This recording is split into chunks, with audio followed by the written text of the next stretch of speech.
আল্লাহর সৃষ্ট বিশাল জগতে তারার ওপারে এমন এক সৃষ্টি আছে যারা নূর বা আলো থেকে সৃষ্টি।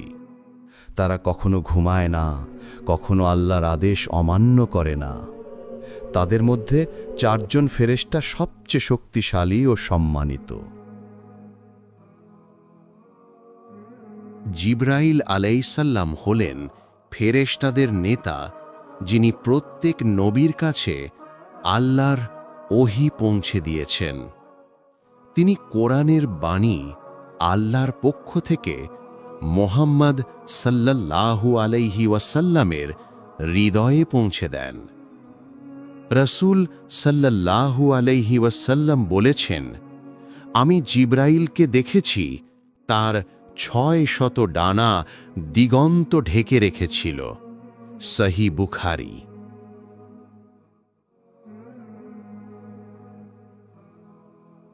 মিকাইল আলাইহিসসালাম হলেন সেই ফেরেশতা যিনি বৃষ্টি, রিজিক এবং জীব জগতের বৃদ্ধি পরিচালনা করেন।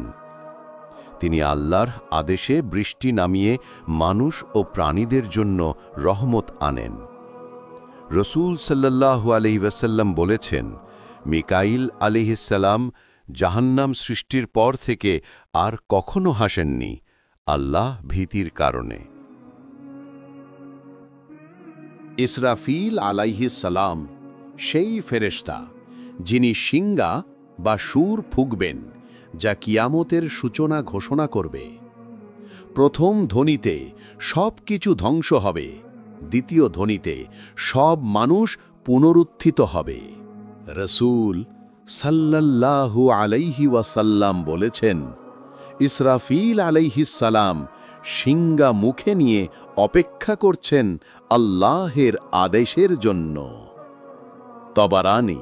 মালিক আলাইহিসসালাম হলেন জাহান্নামের প্রধান রক্ষক।